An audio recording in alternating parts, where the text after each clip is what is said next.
clase, que fue el día miércoles, les dije que este tema no es más que la acetilcolina. Y estábamos hablando acerca del mecanismo de acción y esto que he dibujado justamente nos habla de eso. Y entonces vamos a volver a repasar. Luego lo vamos a ver en ese cuadro igual. Esto es un pie sináptico. Y al ser un pie sináptico, entonces a partir de estas mitocondrias, porque en las mitocondrias se produce energía, está lo que se conoce con el nombre de ciclo de Krebs. Y ese ciclo de Krebs, que es un ciclo muy interesante, forma este compuesto que es la acetilcoenzima A. Y esta acetilcoenzima A más un aminoácido que es la colina, entonces a través de esta enzima que se llama colinacetiltransferasa, cuya sigla es CAT, como gato en inglés, CAT, colinacetiltransferasa, va a transformar estos dos elementos en acetilcolina. Y esa acetilcolina se va a almacenar en estas vesículas.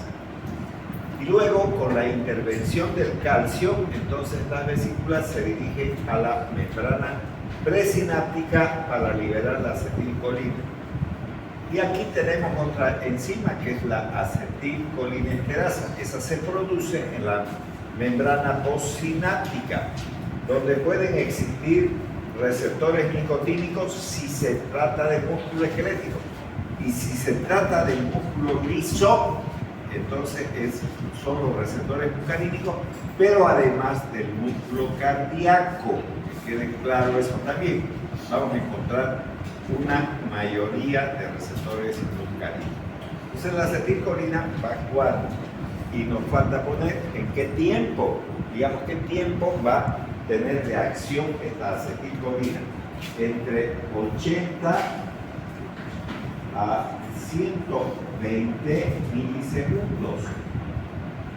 Entonces, eso es lo que dura esta acetilcolina. Y entonces esta acetilcolinesterasa destruye a la acetilcolina, liberando la colina que vuelve a reutilizarse, o sea, esto se llama recaptación, porque está captando a la colina y el ácido acético o acetato. Bueno, muy bien. Ahora, ¿qué yo voy a hacer en este caso? Voy a bloquear esta enzima, porque el tema se llama anticolinesterasa. Y si se llama anticolinesterasa, entonces el objetivo es bloquear, inhibir, detener la acción de la acetilcolinesterasa. ¿Con qué voy a lograr eso? Con la fisostigmina, también llamada eserina, que es un compuesto de amonio terciario, por eso atraviesa la barrera hematoencefálica. Y también tenemos otros compuestos, como los compuestos organofosforados, de los cuales existen más de 100 compuestos organofosforados y unos 20 carbamatos. El donepezilo, como la tacrina, son fármacos que se utilizan en la enfermedad de Alzheimer, que también son bloqueantes de esa enzima. Y aquí tenemos eso mismo. Aquí están las fibras colinérgicas, liberan la acetilcolina. La acetilcolinesterasa genera la destrucción de la acetilcolina, ¿no es verdad? Entonces, si nosotros agarramos e inhibimos esta enzima, no hay quien destruya a la acetilcolina. ¿Y qué hace la acetilcolina si no es destruida? Aumenta la concentración y por lo tanto tiene una mayor actividad tanto muscarínica como nicotínica, tal y cual como hemos puesto en la pizarra. Entonces, cualquiera de las dos formas es exactamente lo mismo.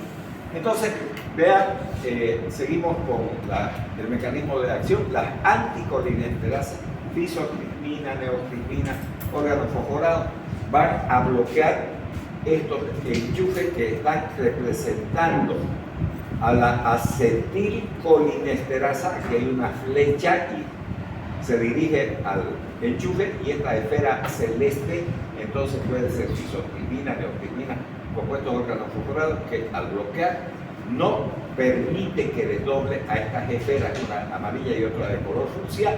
Entonces, la colina está representada por una esferita amarilla y vean aquí se genera la recaptación para que entre la colina y vuelva a formar parte constitutiva de la acetilcolina con este mecanismo que estamos viendo aquí. O sea, ahí tienen también. Entonces, ¿qué dice que son las anticolinesterasas?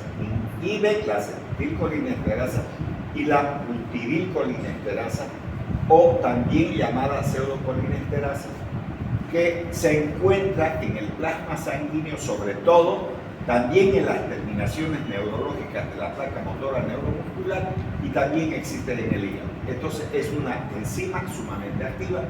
En el paso inicial, la acetilcolina se une al sitio de la enzima por un proceso de acetilación. Eso hace, digamos,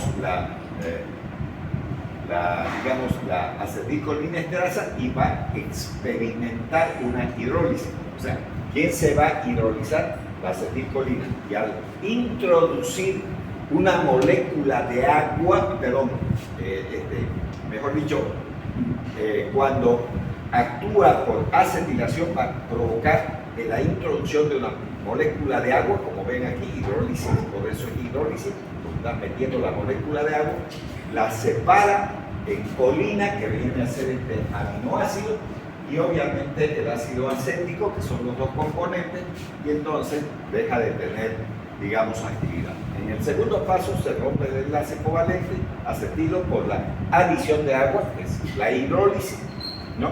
Y este proceso dura entre 80 a 120 milisegundos, como estamos observando aquí. Entonces, ¿qué va a hacer esta acetilcolinesterasa? Va a hidrolizar esta acetilcolina, introduciendo una molécula de agua, y entonces tenemos dos elementos importantes: la colina, que se recapta para seguir formando acetilcolina, y el ácido acético que ustedes tienen ahí.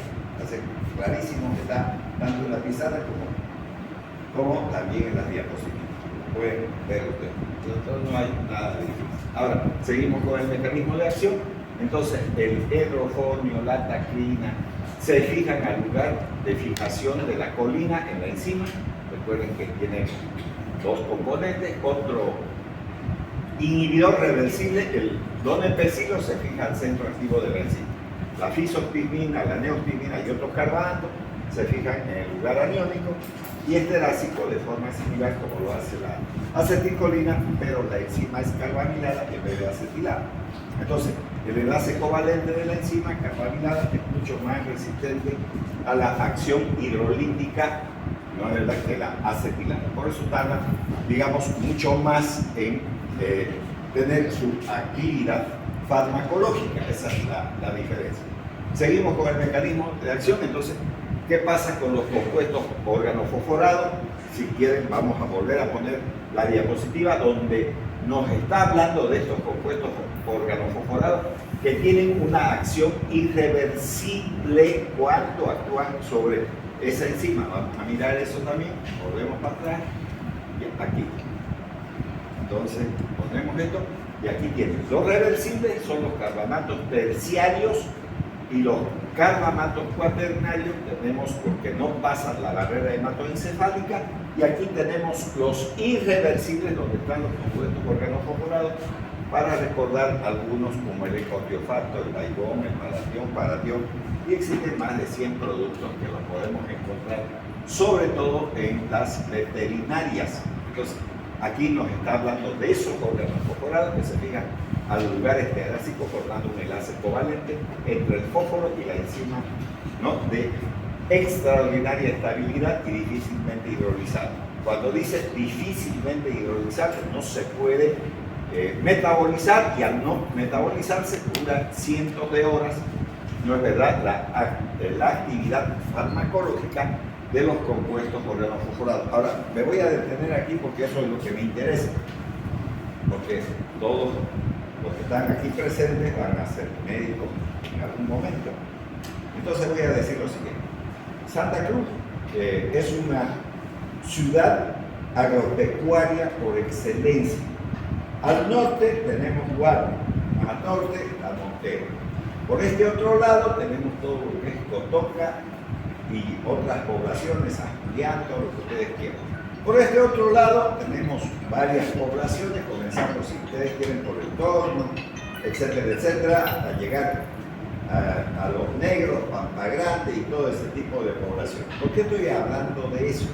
Porque generalmente, como siembran, ya sea para pastura, ya sea caña, ya sea, digamos, girasol o lo que sea, los insectos tienen la tendencia de destruir esos sembradíos.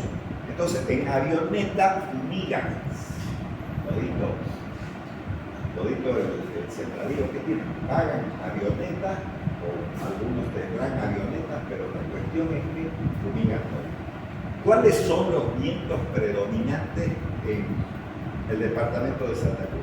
Los vientos del norte, no los del sur. Los del sur solamente en este corto invierno aparecen, pero normalmente el viento del norte es el que predomina. Entonces, ese viento trae los compuestos orgánicos corporales a la ciudad. ¿Y por qué estoy mencionando eso? Porque al generar ese tipo de problemas, las mujeres, sobre todo las mujeres, que consumen esos alimentos contaminados con esa fumigación que realizan los campesinos, entonces unas chicas de farmacia han hecho una tesis, cuando se hacía tesis, ahora hacen monografías, hacen otra cosa, ¿no? Han demostrado que la mayor parte de las mujeres que tienen sus bebés en la maternidad y que se les ha extraído leche como muestra para realizar un estudio tenían compuestos órganos corporales en la leche materna, y eso le están dando a los niños. Entonces, es un problema tremendo el uso de estos compuestos. Ahora, voy a hacer referencia de otra cosa. No, voy a hablar de dos productos que tienen mucho contenido de agua. El uno es el tomate, una plantita que no es más que de tamaño, digamos, ¿no? Y que, bueno, hay una variedad, los tomates perita, los manzanas, esas cosas. Y donde se produce en gran cantidad en los negros. Eso queda, digamos, de ir a grande, etcétera, etcétera, porque es la fruta antigua que echamos. Entonces, igualito fumigan. ¿Por qué? Porque al ser un fruto carnoso y muy jugoso, son apetecidos por los insectos. Entonces, obligatoriamente tienen que fumigar. Entonces, cuando ya la mamá tiene el bebé y le enseña a comer, ellas preparan en su casa un puré de tomate, los aplastan. En pocas palabras, hacen un ketchup en su casa de manera natural, de tomates naturales, digamos, y entonces eso le da al bebé y ahí una diarrea de Dios Padre y Señor. ¿Por qué? Porque ya dije hace rato, el tema que vamos a ver hoy no es más que la repetición de acetilcolina, y vamos a ver qué pasa con la farmacolina. Entonces, le dan de comer el tomate y le viene una diarrea tremenda. Lo llevan al médico y lo primero que hace el maldito, ¿no?, es darle antibiótico. Como si eso fuese importante. ¿Para qué diablos le enseñan semiología? ¿Para qué les enseñan eso? Yo no sé para qué. Si no lo van a utilizar, entonces no van a ser buenos médicos. Es para escribir esa historia, desde el nombre del niño, no, la edad, todo lo que ustedes quieran, sexo, todo eso. Pero también tienen que poner, ¿no?, qué consumió, qué comió. Si eso han comido, entonces puede haber, digamos, una intoxicación por compuestos órganos corporales, porque esos frutos absorben el veneno, porque tienen mucho líquido. Entonces, por eso, igual la sandía no nace con unos árboles que están colgando la sandía, son enredaderas, están en el suelo. Hasta en los celulares sale campesinos que pueden mostrar su sandía el tamaño que tiene. Entonces, si eso está en el suelo, pues dicho pues se le suben a la sandía. ¿Y qué es la sandía? Igual, tiene un fruto que contiene mucha agua, absorbe el veneno y entonces le da sandía y diarrea. ¿No? Le da diarrea. Entonces, llevan al médico y le dan antibióticos. Como si fuese una diarrea de tipo infecciosa. No lo es. Entonces, es eso lo que estamos mirando aquí. Entonces, eso va a generar, digamos, intoxicaciones en esos niños, en las mujeres que están dando de lactar a sus niños, ¿no? Y entonces en las primeras horas se puede detener la actividad de esos compuestos organofosforados, ¿no es cierto?, con compuestos de tipo de las oximas, pero pasadas algunas horas esa unión se hace irreversible, y lo vieron en la clasificación, ¿no? Y la recuperación entonces de la actividad anticolinesterásica ha de esperar que se sinteticen nuevas moléculas, porque esas moléculas se terminan de desaparecer, tienen que desaparecer del organismo. Para que eso ocurra necesitan de cientos de horas, no es que se vaya a recuperar rápidamente. Entonces, ya nos tenemos que poner a pensar qué es lo que va a ocurrir dentro de la actividad farmacológica que va a producir. Si en el aparato digestivo va a estimular, recuerden que dos cosas son importantes en el aparato digestivo: la actividad motora con el peristaltismo, que son movimientos de traslación del alimento, ¿no? Por ejemplo, cae al estómago un alimento, está entre 2 horas y media a 3 horas en el estómago, y gracias al peristaltismo se va mezclando esas contracciones de mezcla y de propulsión, que se llama, que eso lo ven en los libros de fisiología, y luego, ¿no es cierto?, aumenta la secreción. Entonces, si aumento el peristaltismo y aumento la secreción, o sea, aumento el contenido de agua en las heces fecales, queda por resultado diarrea. Eso, ¿no es? Entonces, eso es lo que vamos a ver enseguida. Ya, perfecto. Entonces, seguimos. Entonces, ¿qué pasa con el ojo? Si nosotros aplicamos estos medicamentos que son anticolinesterosa en el ojo, entonces primero va a provocar un enrojecimiento del ojo. Ahora, ¿quién va a tener ese problema? Nadie va a tener. No, sí. Hay gente que viene con una mochila, ¿no?, y tocan las puertas y dicen: hay una epidemia de dengue, de zika, de fiebre amarilla, lo que sea. ¿Quién produce eso? El mosquito. Entonces, ¿qué dice esa gente? Si quiere, le fumigo por tanto. Entonces, entran y empiezan a fumigar todas las piezas, las habitaciones. La alcaldía poco y nunca cumple su rol, y por eso duran las enfermedades. Dicen: bueno, si está lloviendo mucho, que no podemos fumigar y demás. Entonces, eso puede entrar al ojo del que está fumigando, por eso se ponen hasta unas gafas, digamos, para poder fumigar. Entonces, va a generar primero un enrojecimiento, después constricción del músculo esfínter de la pupila, o sea, se va a cerrar la pupila y va a generar lo que se denomina miosis, como ven ustedes ahí, constricción del músculo ciliar, bloqueo del reflejo de la acomodación. Y va a disminuir además la presión intraocular, por lo tanto va a generar un mayor flujo de salida del humor acuoso. Recuerden que el ojo tiene dos humores, el acuoso y el líquido. Y entonces ese drenaje va a ser positivo para las personas que tienen hipertensión ocular, que se conoce con el nombre de glaucoma. Y hay el glaucoma, de ángulo estrecho, ¿no?, y el glaucoma de ángulo abierto. Entonces eso vamos a ver un poco más adelante. ¿Qué pasa con el tubo digestivo? Aumenta las contracciones gástricas e incrementa la secreción ácida y la secreción de las glándulas salivales.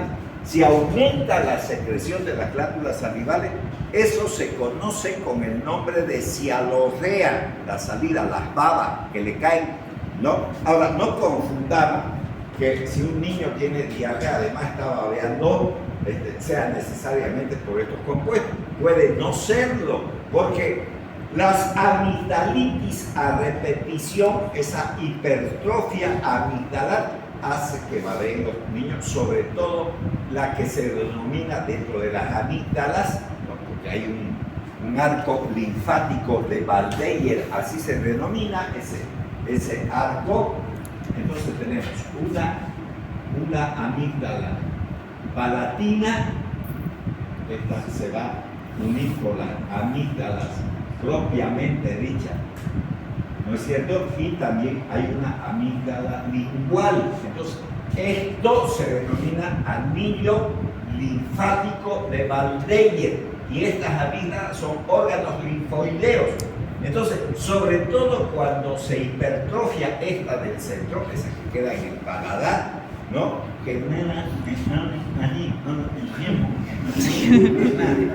entonces ya está, son gangosos los chicos, ¿no es verdad? Y tampoco, al no poder respirar, babean mucho, abren la boca y babean. Entonces, eso es cialorrea también, pero no estoy hablando de esa. Siempre hay que revisar la boca, para eso nos enseñaron semiología. Entonces, no hace falta más que una linterna y una cucharilla, si ustedes quieren, si no tienen un baja lengua, ya está. Entonces se revisa eso primero.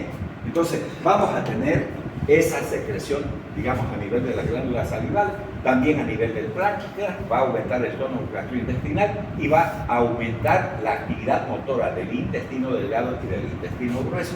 Si eso aumenta, entonces quiere decir que todo este aparato gastrointestinal, incluyendo el intestino delgado, duodeno y ayuno ilio, y todo el colon va a tener un aumento de la actividad motora. Y si aumenta además la secreción, entonces va a aumentar el contenido de agua en las heces fecales. ¿Y cómo se llama unas heces fecales que tienen más agua y salen cada rato? Se llama diarrea. Una palabra solita, ya está, diarrea. Eso es lo que va a producir. Y entonces, ¿qué dije hace un momento sobre el tomate y la sandía? Eso dije, que le va a producir diarrea, porque esos productos tienen veneno. Que los mismos campesinos fumigan para no perder dinero, pues no, los bichos se lo comen todo, ¿no es verdad? Incluso ponen trampas también para cazar pajaritos, loritas y todas las cosas que pueden llegar a destruir su producción. Entonces, eso también va a ocurrir. Bueno, muy bien. ¿Qué pasa a nivel de la unión neuromuscular? Entonces, luego de la inhibición de la acetilcolinesterasa, que es el tiempo de 80 a 120 milisegundos, entonces la acetilcolina en las sinapsis va a permitir que haya, digamos, una transmisión a nivel de los receptores, y entonces va a mejorar, ¿no es verdad?, el problema que tienen los enfermos que poseen la enfermedad de la miastenia gravis. Esos enfermos caminan como patos y no pueden incorporarse, por eso caminan, digamos, como los patos, ¿no? Nunca pueden levantarse porque no tienen la fuerza suficiente como para poder incorporar el cuerpo. Entonces caminan así, ¿no? En cuclillas caminan, ya está. Y si uno se fija en sus músculos, aunque ustedes no lo crean, son más rellenados que de cualquier persona, parecería que tuvieran una tremenda musculatura, sin embargo no tienen la capacidad de poderse levantar. Y eso lo vamos a tener, ¿no?, con las personas que tienen una carencia de acetilcolina. Entonces, ¿cómo podemos generar acetilcolina? Dando estos medicamentos. Entonces, los pacientes con miastenia gravis se recuperan con estos medicamentos. Eso le da, ¿para qué? Para que haya una mayor secreción de acetilcolina, porque al no haber quien la destruya, esa acetilcolina va a permitir en alguna medida, ¿no es cierto?, que pueda volver a la normalidad, pero no en las personas normales. En las personas normales puede llegar a producir parálisis. Vamos a ver en otro capítulo este tema que voy a poner aquí, ¿no?, que vamos a ver dos tipos de bloqueantes neuromusculares. Ya, esos bloqueantes neuromusculares que voy a poner, lo que se contraponen a la acción de estas acetilcolinesterasas, son bloqueantes neuromusculares. Y estos bloqueantes neuromusculares, entonces vamos a tener dos: los despolarizantes,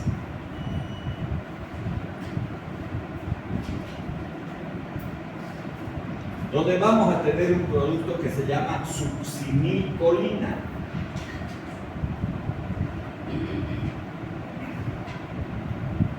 los no despolarizantes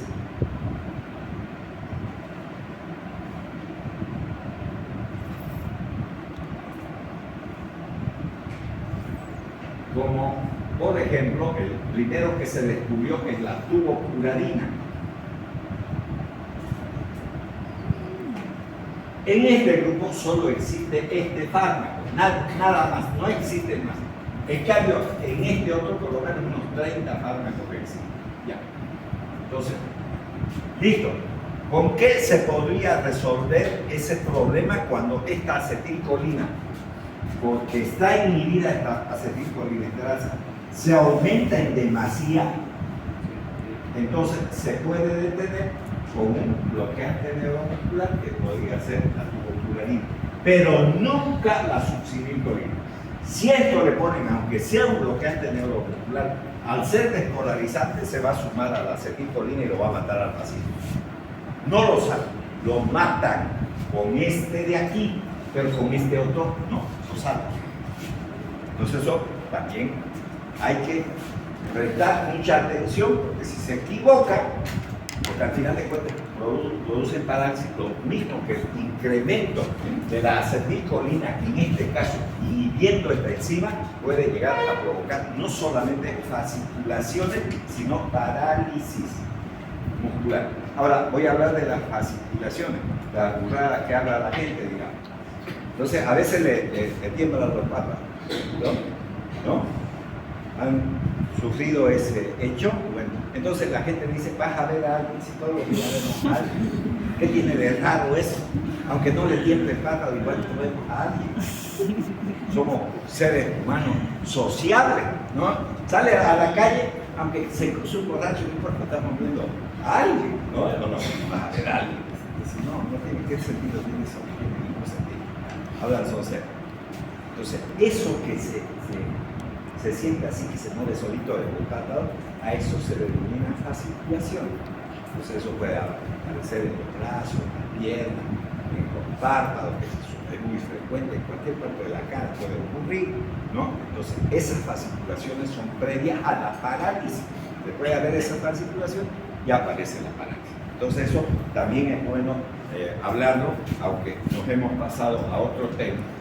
Listo. Ahora, ¿qué pasa con el sistema cardiovascular? Si ustedes se recuerdan, cuando hice la clase de acetilcolina, dibujé un corazón así, que les dije que a mí me agradaba dibujarlo así, porque me permite una mejor visión de ustedes. Entonces, recuerden que aquí están las válvulas auriculoventriculares, entonces le hacemos las válvulas un poco mejor, y ya está.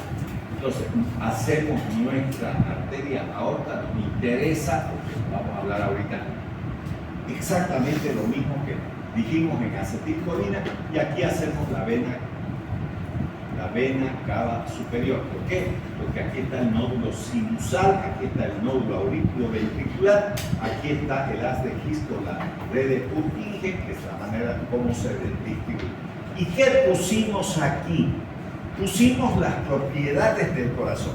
Si hablamos de la frecuencia cardíaca, entonces es la propiedad cronotrópica, porque con el cronómetro, por eso se llama cronotrópica.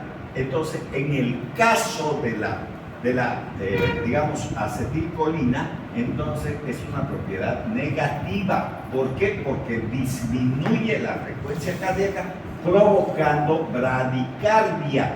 Entonces, si nosotros seguimos esto de aquí, entonces dice, a dosis baja el efecto predominante tiene lugar sobre el corazón, provocando bradicardia. Y fíjense que la acetilcolina solita es la que produce bradicardia. ¿Y por qué estoy hablando? Porque si estoy inhibiendo esta enzima, ¿quién queda? La acetilcolina. ¿Y qué hace la acetilcolina? Produce bradicardia. Entonces las anticolinesterasas, por su bloqueo, están incrementando la cantidad de acetilcolina y están provocando bradicardia. Luego vamos a tener una fuerza de contracción. Esta fuerza de contracción también es negativa, y esa es una propiedad inotrópica negativa, por lo tanto va a disminuir la fuerza de contracción.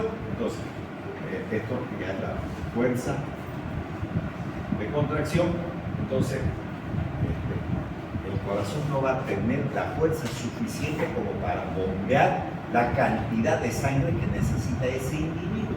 Entonces eso va a producir también las anticolinesterasas, pero no por la inhibición solo de esto, sino que al inhibir esto se incrementa la acetilcolina y la acetilcolina es la que está haciendo esto, no otro fármaco. Entonces dice, aquí además hay una reducción de la contractilidad auricular y ventricular, pero que estoy hablando, por lo tanto, si se reduce esas contracciones, hay menos fuerza de contracción y entonces estamos afectando la propiedad inotrópica y la hacemos negativa. A dosis alta hay una fuerte reducción del gasto cardíaco, hipotensión arterial, recuerden eso también. Recuerden que incluso cuando hablamos de la acetilcolina, dijimos que el sistema arterial tenía en el endotelio receptores muscarínicos 3. Y aquí, esto que es la aorta y esto es la carótida, están los vasoreceptores, los que reciben la información de la presión arterial. Si esta presión está bajando, estos van al sistema nervioso, a la base del cuarto ventrículo, donde se encuentra el centro cardiovascular y vuelve hacia el corazón generando taquicardia compensadora. Entonces, eso se llama taquicardia compensadora. ¿Qué más va a producir, digamos, estas anticolinesterasas en el corazón? Va a disminuir la conducción, y la conducción dijimos que era una propiedad dromotrópica negativa, también negativa, ya está. Entonces eso es conducción, entonces disminuye la conducción. ¿Ya? Y luego la última propiedad, que es la propiedad vasmotrópica, es la excitabilidad. Entonces vasmotrópica negativa también y disminuye entonces la excitabilidad. Ya, listo. Entonces tenemos todo eso. Y todo eso está plasmado aquí y es exactamente lo mismo que hace la acetilcolina cuando se administra como tal, pero también las anticolinesterasas hacen lo mismo. Entonces, tenemos hipotensión arterial por vasodilatación debido a la inhibición de los centros vasomotores. ¿Ya qué pasa en el aparato periurinario? Entonces, aumenta el peristaltismo de los uréteros y estimula la contracción del músculo detrusor de la vejiga, facilitando entonces la micción, o sea, facilitando que ese individuo orine, ¿no? En casos, digamos, de atonía vesical, se puede dar donde hay atonía vesical, sobre todo en las mujeres multíparas, porque recuerden que la vejiga está muy cercana al útero, y entonces las mujeres multíparas tienen esos problemas. O sea, no es nomás decir, voy a tener 5 o 6 hijos, se arruina el cuerpo de la mujer, el organismo de la mujer. A ver, un bebé que pese de unos 3 kilos, más o menos tiene el diámetro de mi puño, que no es nada chica mi mano, de cabeza. Y eso tiene que cruzar por el canal de infarto. Cuando hace eso, entonces puede lastimar nervios que inervan la vejiga, y entonces son personas que pueden sufrir ese tipo de problemas de atonía vesical. Entonces puede ocurrir eso también. Bueno, muy bien, entonces continuamos. ¿Qué pasa sobre el sistema nervioso central?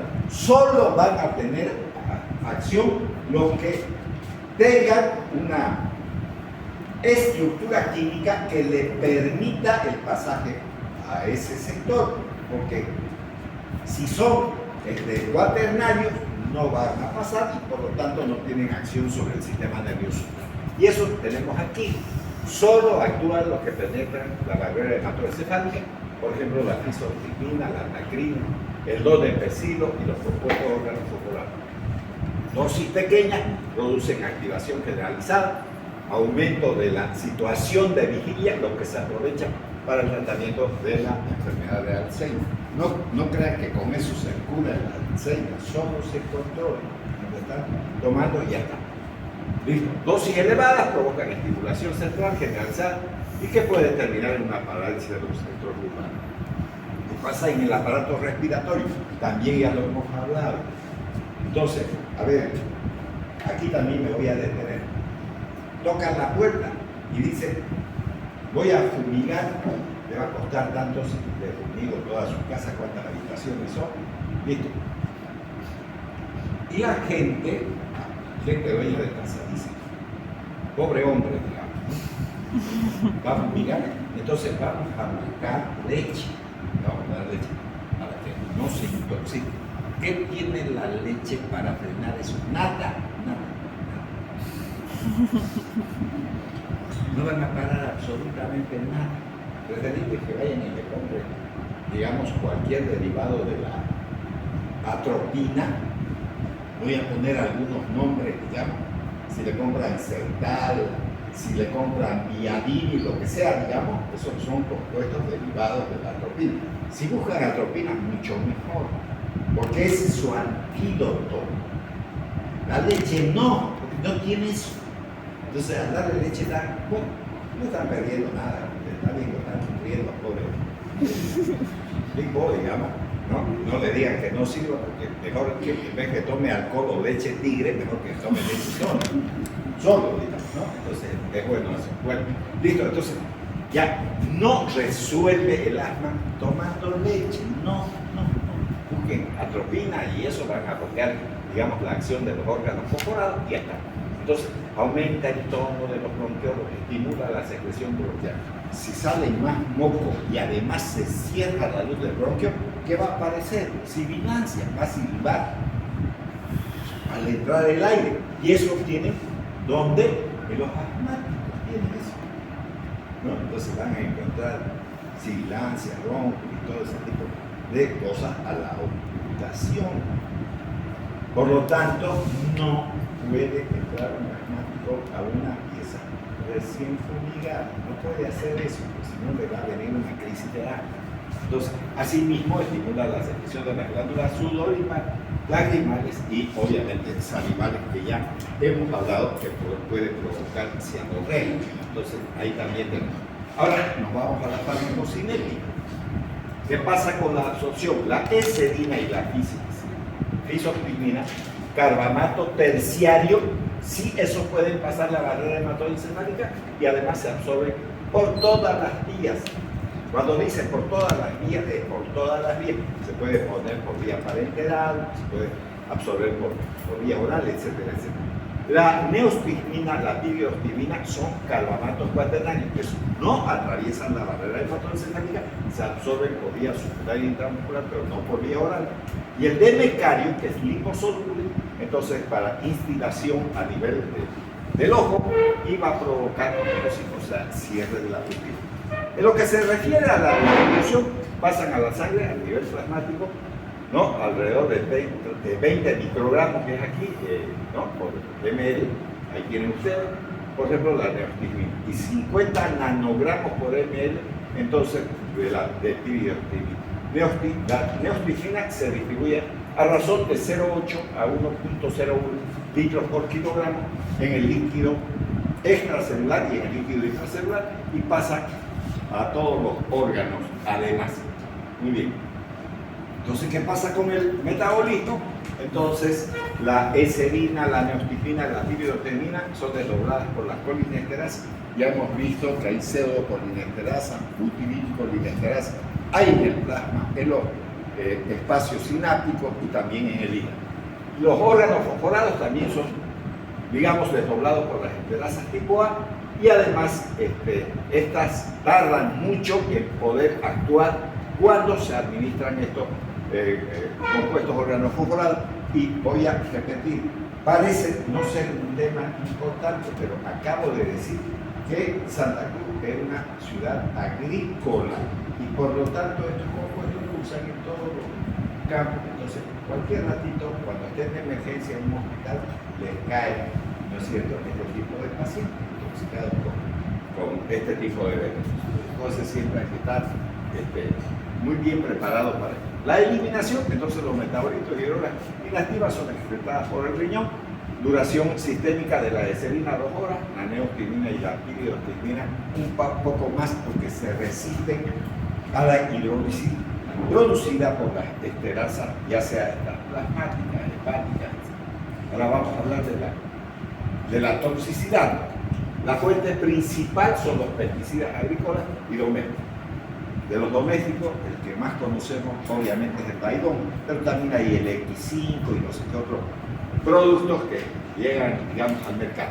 Cerca de 100 compuestos organofosforados, 20 carbamatos, están disponibles como plaguicidas, vermífugos. Los signos iniciales son los del exceso muscarínico, entonces puede provocar miosis, cierre de la pupila, cialorrea y aforesis, ¿no es cierto?, sudoración, constricción bronquial, vómito y diarrea.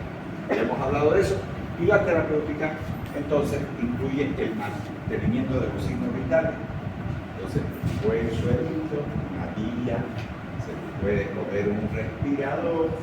Si hay necesidad, recuerden que hay problemas en los bronquios y también en la secreción. Recuerden que además el aparato respiratorio tiene un epitelio cilíndrico pseudoestratificado, pero además de ese epitelio, digamos que existen las células caliciformes que secretan moco y entonces va a haber un aumento de la secreción de moco también.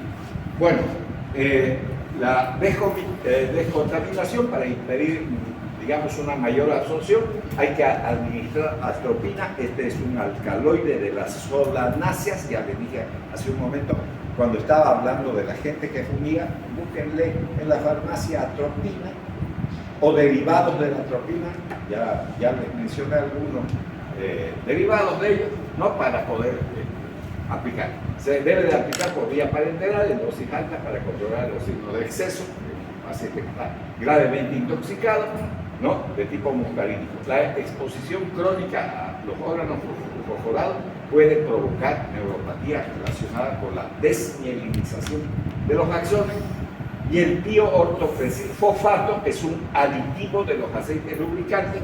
Esa es la gente prototipo de esta clase. Entonces, aquí en la Centenario nomás, estemos cerca de la universidad, que es la avenida que está de ese lado, ustedes pueden corroborar que hay unas tres estaciones de servicio, por lo menos, que cambian aceite.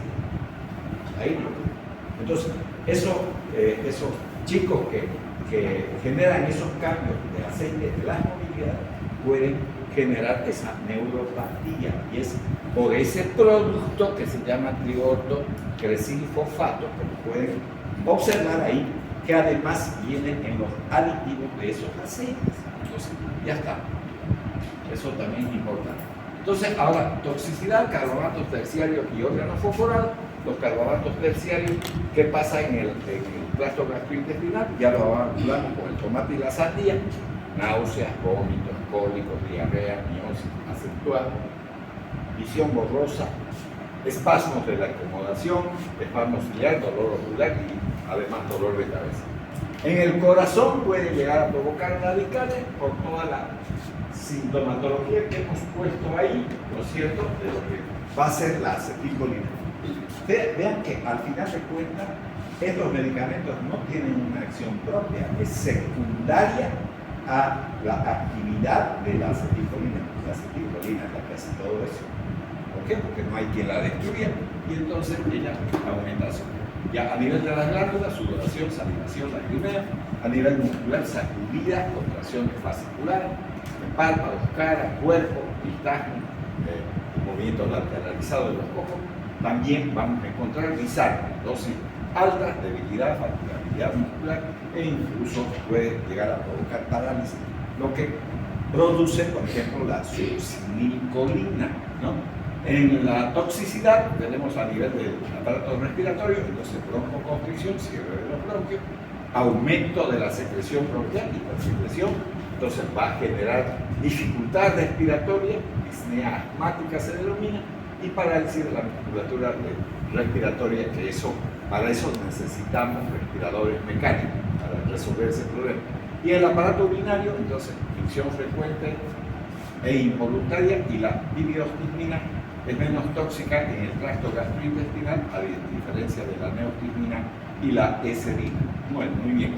Entonces, ya aquí tenemos lo que va a pasar con estos compuestos organofosforados, que son los plaguicidas, ¿no?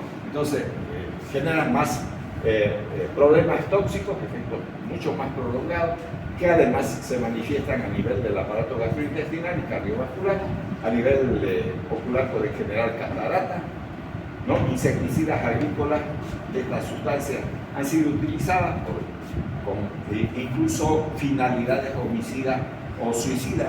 Hay gente que piensa por depresión, cuando viene la depresión, que no debería de seguir viviendo porque nadie lo quiere, nadie lo ama, digamos, como dice la canción del gusanito, entonces algo parecido, entonces se toman eso. Y una recomendación nuevamente voy a hacer: no pongan venenos en botellas de gaseosa, peor si existen niños en esa casa. Miran la botella y creen que es gaseosa, toman eso y la cosa se pone grave. Tienen que llevar de emergencia y muchos de ellos incluso pueden llegar a morir, no es verdad, por el hecho del grado de intoxicación que tengan. Ya, después de la exposición local a vapores, aerosoles y luego de la inhalación, casi siempre aparecen en primer lugar los síntomas oculares y respiratorios. Las primeras manifestaciones de la intoxicación por estos compuestos son problemas oculares que ya hemos visto, la hiperemia, la miosis, eso ya hemos visto, y también los problemas de orden respiratorio por la dificultad respiratoria que se conoce con el nombre de disnea, ¿no? Entonces ya está. Ahora, las interacciones con la atropina es un antagonista de la acción muscarínica, pero no de la nicotínica. Eso también hay que tenerlo presente. La tubocurarina tiene acción antagónica sobre la nicotina. No se le debe de administrar succinilcolina, aunque aquí diga bloqueantes neuromusculares, pero estos son despolarizantes. Funcionan igual que la acetilcolina porque se ha sustituido el ácido acético por el ácido succínico. Esa es la única diferencia, pero en líneas generales son iguales. Entonces, por lo tanto, no la succinilcolina, la tubocurarina, el alcuronio, pancuronio, becuronio, fasadinio, todos esos fármacos que pertenecen a los bloqueantes neuromusculares no despolarizantes son los que pueden funcionar. La quinidina es un fármaco sacado del árbol de la cinchona, de donde se extrae la quinina. Aquí no dice quinina, dice quinidina, ¿no? Este producto se extrae de ese mismo árbol, que es nativo de la zona amazónica, ecuatoriana, brasilera, boliviana, peruana, etcétera, etcétera. Entonces en esas regiones se desarrolla el árbol de la cinchona, de donde se extrae, digamos, la quinidina, que es un antiarrítmico. Y la procainamida no es más que la procaína, un anestésico local, donde se le ha adherido un grupo amida y entonces se ha generado la procainamida, y según la clasificación de Bauman y Williams, entonces es otro antiarrítmico. Y a diferencia de la procaína, que es un anestésico, la procainamida sí se puede administrar por vía oral. Sí se puede administrar por vía oral. La procaína sola, que es el anestésico, no existe bajo la forma, digamos, de administración oral. Entonces, esos antagonizan la acción colinérgica y también ahí tenemos la interacción. Bueno, los usos terapéuticos, empleo actual, se ha circunscrito a 4 cuadros que después vamos a hablar de ellos de manera individual, ¿no? La atonía del músculo de la fibra lisa de las vías intestinales, que se llama ilioparalítico postoperatorio, la vejiga, el glaucoma, la miastenia gravis, ahí tienen ustedes esa patología que ya les mencioné, que es bueno administrar estas anticolinesterolas, y la anulación de la parálisis inducida por bloqueantes neuromusculares, que he puesto allá, ¿no es verdad? Y por último, ¿no?, para mejorar, digamos, a la enfermedad de Alzheimer también. Bueno, ahora vamos a hablar de esto. Ocurre que una persona está hablando con un iPhone, hay un teléfono que cuesta desde $1,000 si quieren, 7,000 bolivianos, ¿no?, para adelante. Entonces yo no sé qué harán eso, deben tener cochera, piscina, todo lo que quieran, digamos, televisión, Netflix, todo lo que sea, no lo sé. Bueno, pero la gente compra y pierde su dinero en una cosa que más se utiliza para hablar que para otra cosa, pero también para chatear todo el tiempo. ¿Ya? Entonces, la neostigmina es la más empleada y se administra por vía subcutánea a razón de 0,5 a 1 miligramo. Se debe asegurar que no haya obstrucción mecánica para hacer eso. Entonces, ¿cuándo se usa eso? Si ese sujeto que tiene un iPhone está hablando allá en la calle, un vagabundo malviviente puede pegarle unas cuantas puñaladas en el abdomen. Y entonces, ¿qué va a hacer el cirujano? Hace una laparotomía exploradora, o sea, abre aquí y entonces saca todos los chinchulís afuera, ¿no? Todo el intestino. Obviamente el intestino delgado, porque ese permite eso, no el grueso. ¿Y qué hace? Tiene que revisar parte por parte. Y al hacer eso, entonces está perdiendo capacidad peristáltica el intestino, generando lo que se conoce con el nombre de ilioparadismo. Entonces, vamos a suponer que encuentre unas 3 perforaciones aquí, o sea, en el intestino delgado no haya lastimado ni el riñón, ni el hígado, ni el vaso, ni nada de eso, y entonces hacer unos puntos. Al hacer esos puntos y al paralizar el intestino y al cerrar la cirugía, entonces al no moverse el intestino, ¿qué va a pasar? Las bacterias que están dentro del intestino van a generar gases y se va a inflar, se pone así la panza. Entonces, por eso, hoy en día, ningún cirujano, bajo ningún motivo, los deja acostados por mucho tiempo a los pacientes que operan, no solamente de esa cirugía, pues una apendicitis, lo que quieran, una colecistectomía, lo que sea.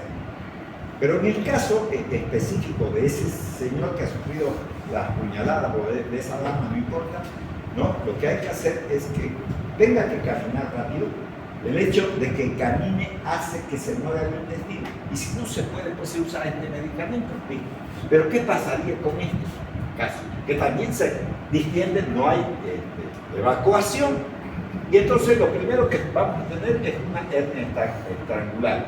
Una hernia no es más que la salida de una víscera, que sería el intestino delgado en este caso, por un orificio preformado, ¿no? Están las hernias, por ejemplo, umbilicales, están las hernias inguinales, ¿no? Porque son orificios, digamos, naturales. Entonces, miren ustedes lo que va a ocurrir. Alguien come un alimento, va a venir por acá, se entra por este orificio que podría ser, bueno, a nivel del ombligo, si ustedes quieren. Entonces, por acá circula el alimento, pero cuando vuelve, y esto está lleno, entonces se tranca. No puede circular. Y si tranca, entonces no va a haber emisión de heces fecales, va a aparecer estreñimiento. Y al apretarse con este orificio, entonces, ¿qué es lo que va a ocurrir?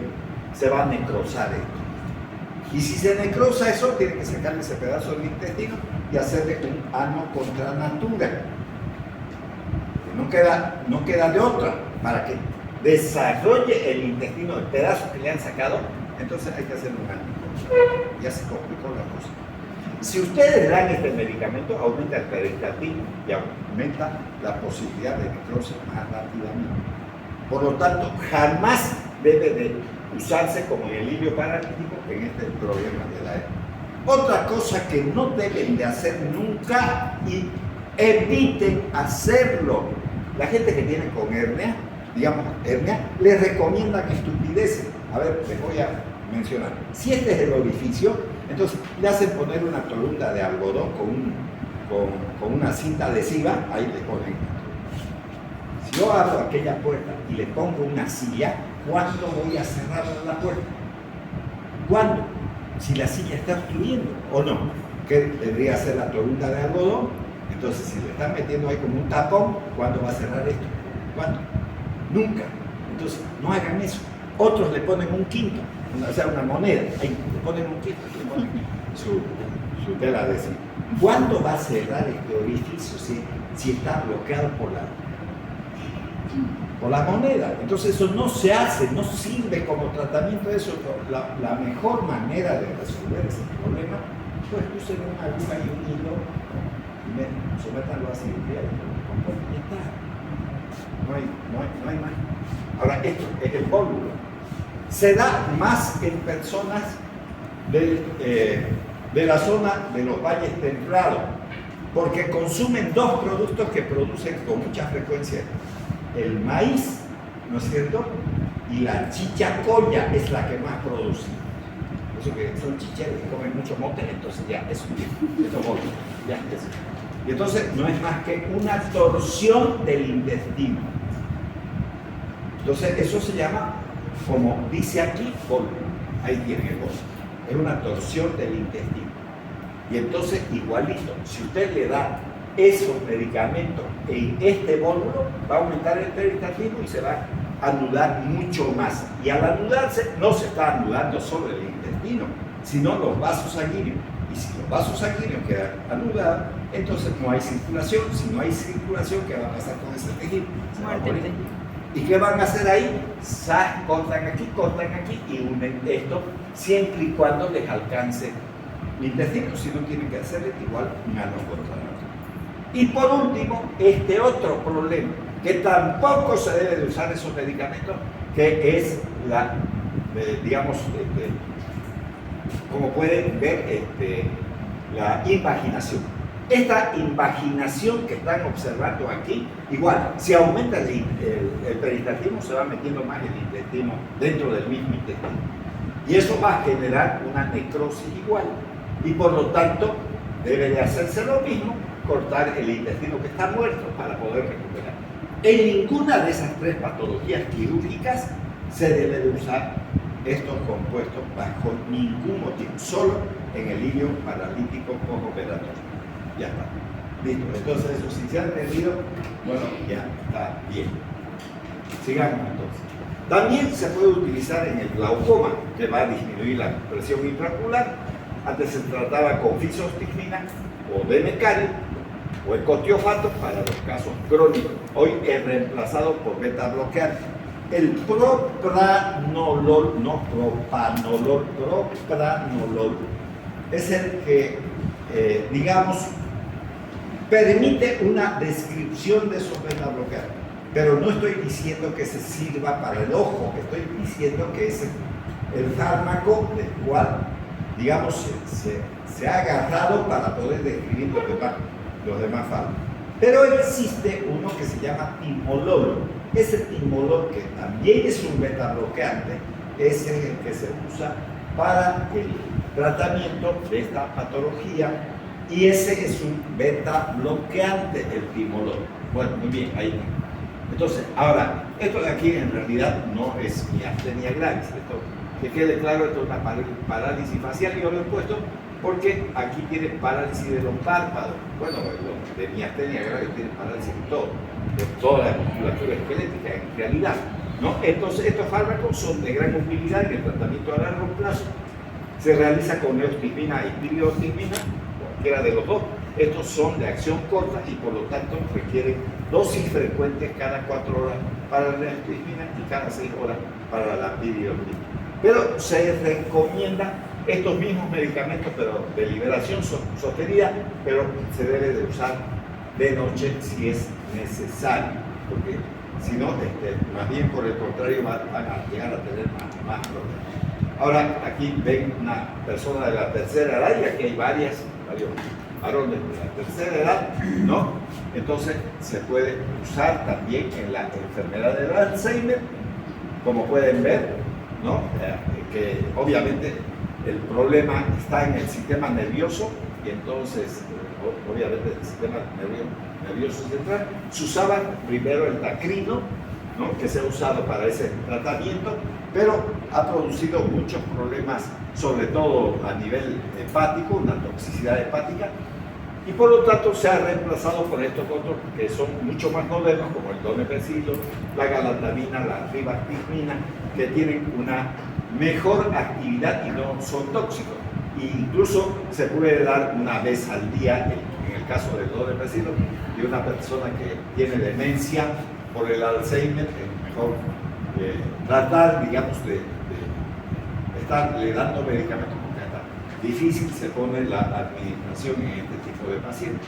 Ahora, las indicaciones médicas, el empleo oftálmico en el glaucoma, ya acabamos de mencionar que no es, digamos, el mejor. Se puede utilizar en el glaucoma de ángulo abierto, crónico, colirio de salicilato de serina al 0,2-0,5%, el glaucoma de ángulo cerrado, agudo, salicilato de serina al 1%, ¿no? En el glaucoma crónico simple, el bromuro de D-mercario 0,25%, y en el glaucoma incipiente, el ecotiofato. Obviamente que estamos hablando del tema y por eso está esto, pero vuelvo a repetir, los beta-bloqueantes funcionan hoy en día mucho mejor.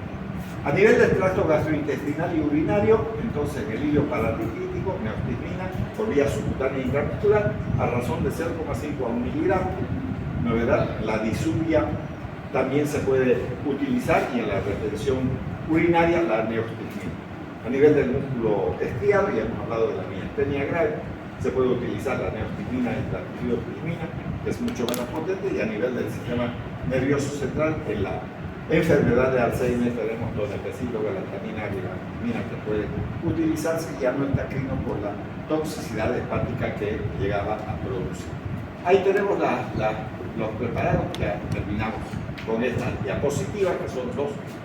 No, la fisostigmina o eserina viene con el nombre genérico para administración parenteral, en inyección, digamos, inyectable, digamos, 1 ml para inyección intramuscular e intravenosa. La galantamina viene con el nombre de Reminil para administración oral y en cápsulas de 4, 8, 12 miligramos y solución de 4 miligramos por ml para inyectar. La neostigmina, el nombre genérico prostigmina, viene para administración oral en tabletas de 15 miligramos y para inyección parenteral 1 en 1000, en 10 ml, 1 en 2000, 1 en 4000 en 1 ml. Entonces la piridoximina, mestinan, y regonol para administración oral en tabletas de 60 miligramos, tabletas de fibración superior a 180 miligramos. También tienen jarabe de 15 miligramos por cada ml y para administración parenteral 5 miligramos por ml para inyección ya sea intravenosa o intramuscular. La ribastigmina, Excelo es su nombre comercial, viene para administración oral en tabletas de 1.5, 4, 4.5 y de 6 miligramos y en solución de 2 miligramos por ml. Ahí tiene la tacrina, COPNES, ¿no? Para administración oral en tabletas de 10, 20, 30 y 40 miligramos respectivamente. Y esta es la última diapositiva que tenemos, ¿no? El D-mecario, Morsol, ¿no? Para aplicación oftálmica en gota al 0,125, 0,25%. El donepezilo Anicept para administración oral en tabletas de 5 y 10 miligramos. El ecotiofato, digamos, cojoline, no oftálmico para también reconstituir con agua destilada y aplicar en gotas de 0,03, 0,06, 0,125 y 0,25%. Y el último, el hidrofonio, con eso terminamos, ¿no? Para inyección parenteral 10 miligramos por ml para vía intramuscular e intravenosa. Entonces, con esto hemos terminado el tema. Recuerden que el día miércoles no hay clase, porque es feriado. No estén preguntando si hay clase. No hay clase, ¿no? Preguntan los que no vienen nunca, digamos, que quieren venir el día feriado. No hay. Entonces, eso es por el solsticio de invierno del calendario anual, ¿no? Ahí pónganse a estudiar materias que todavía no han dado examen y también, ¿no es verdad?, hacer su trabajo para su exposición en los siguientes días.